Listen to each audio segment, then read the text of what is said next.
Hello there guys, what is going on? Son of Chelsea back here again for another edition of Let's Talk Chelsea, the final episode of 2020. Getting ready for the new year at Son of Chelsea. Hope you guys are as well, and hopefully 2021 will be a great year for Chelsea FC. In today's episode, talking about Olivier Giroud and a potential contract extension, and also reacting to Chelsea's leaked 2021 third kit. But before we get into any of that good stuff, I want to ask you guys, if you haven't already, hit that subscribe button and the notification bell so you never miss an upload. Also hit the like button if you're enjoying the content, because it helps out the channel as well. So firstly, getting into Olivier Giroud. Fabrizio Romano reporting on his podcast that Olivier Giroud is staying and won't be leaving Stamford Bridge in January, and there is the possibility of a one-year contract extension beyond this season due to his brilliant form recently for Frank Lampard's side. It's interesting with Giroud because 2020 has really been one of his best years of his career, really. And I think it sort of summed up his career in the sense that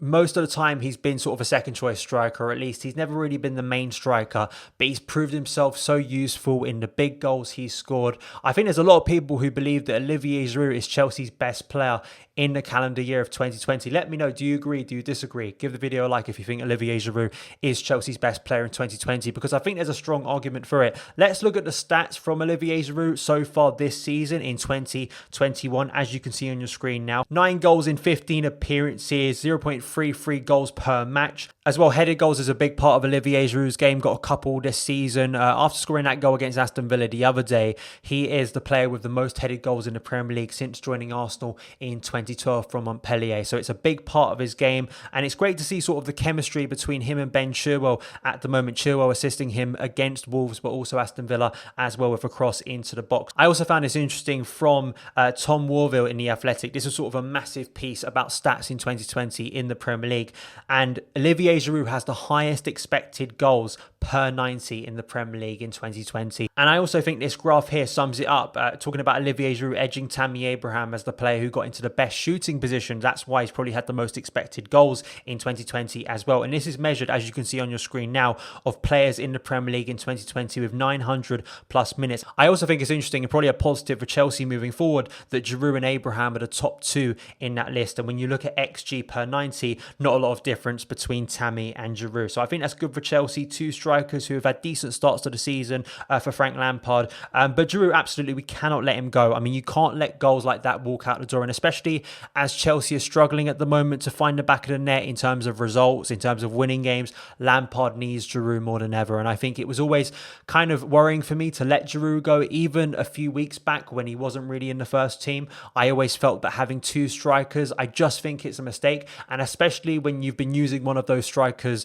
out wide, I think that's an issue as well that Chelsea have. So for me, Giroud has to stay. Whether he stays beyond this season, I think is interesting. I think obviously there's that competitive edge to him, and he almost seems to be getting better with age for Chelsea, and I think he just suits Chelsea so well. More bulky, physical strikers, and I think whilst Tammy Abraham is still growing, and whilst Timo Werner is getting used to the Premier League, Olivier Giroud is such a safe pair of hands to have up there, not only to score goals himself, which he can do very adequately, but also combine with other players, whether that's fullbacks like Ben Chilwell and Reece James, which is such a big part of the way Chelsea play under Frank Lampard, but also I think about players like Christian Pulisic, who I felt really benefited of having Giroud in the team in the back end of 1920. Let me know your opinions on Olivier Giroud. Do you think he'll stay beyond this season? What do you think of him in the first team so far? Do you think he should be Chelsea's main striker moving into 2021? Let me know in the comments below. And before I wrap up the final episode of this year, I just want to talk about this leaked kit. This came from Footy Headlines, and apparently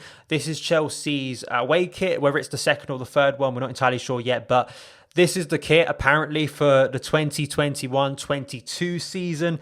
As you can see, pretty unique colours, a bit like the third kit this year, which really divided people. I think I've gotten a lot more used to it, and I think it helps that Chelsea are winning games in that kit now.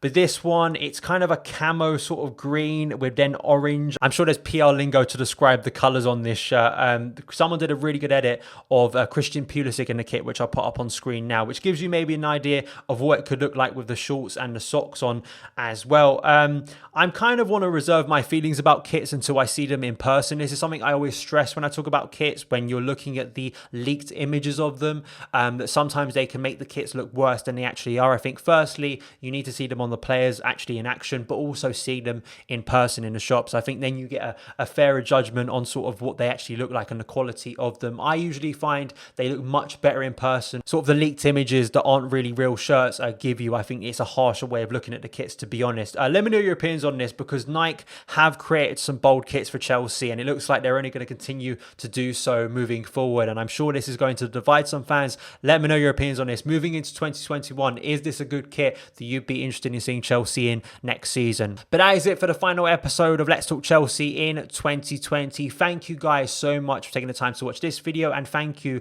for your support this year. It really has been amazing seeing how the channel has grown. Your likes, your shares, your comments, just watching the channel, subscribing to it. Thank you so much, and let's hope 2021 is a great year, not only for Chelsea, but better for the world. Thank you guys. Have a great new year, and I'll see you again.